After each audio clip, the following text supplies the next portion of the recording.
જય સિયારામ, જય શ્રી કૃષ્ણ બધાને। તો કેમ છો બધાય મજામાં? તો મારા ભાઈને એ લોકો ખંભાળિયા ગયા હતા એટલે બધું શાકભાજી આજે ત્યાંથી લઈ આવ્યા, રીંગણા, બટેટા ને વટાણા ને ફૂલકોબી ને એ બધું લઈ આવ્યા છે। અને બધાય જો મારા પરિવારના બેસી ગયા છે, કાક્યું ને ભાભુઈ ને બેનું ને એ બધાય શાકભાજી સુધારવા।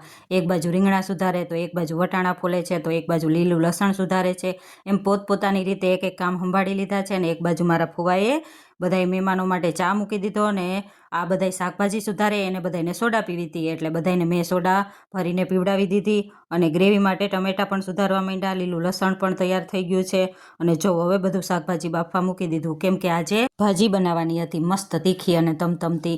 એટલે બધું શાકભાજી બફાઈ ગયું એટલે બધો છૂંદો કરી નાખ્યો શાકભાજીનો, ફ્લાવર ને રીંગણા ને બટેટા ને વટાણા ને એ બધું।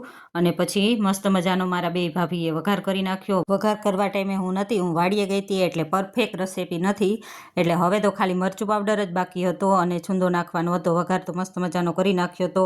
અને જો અમારે તો અહીંયા પિયરમાં કંઈ કામ ન હોય, ખાલી આમ હલાવી નાખીએ એટલે એમ થાય કે મેં ભાજી બનાવી નાખી। એટલે જો એક ભાભીએ અમારે મસ્ત મજાની તીખી તીખી ચટણી બનાવી નાખી અને એમાં ખીચડી પણ મૂકી દીધી, કેમ કે વડીલોને બધાને ખીચડી તો જોઈએ। અને હારે બનાવવાના હતા રોટલી, પરોઠા ને રોટલા, એટલે બધાય મારા કાક્યું ને ભાભીઓ ને બધાય એ બધી તૈયારી કરવા માંડ્યા। જો પરોઠા ને રોટલી ને રોટલા ને બધું જ બને છે ભાજી હારે। અને પછી બધાને જમવા બેસાડી દીધા હતા। એટલે હારે ખીચડી ને એવું પણ બનાવ્યું હતું, કેમ કે વડીલોને બહુ તીખું તીખું ન ભાવે, એટલે સલાડ, ખીચડી અને લાડવા પણ હારે હતા અને ભાજી। અને મસ્ત મજાની રસોઈ બની ગઈ એટલે બધાય જમવા બેસી ગયા। અને હા, તમે બધાય કમેન્ટમાં જય સિયારામ લખવાનું ન ભૂલતા।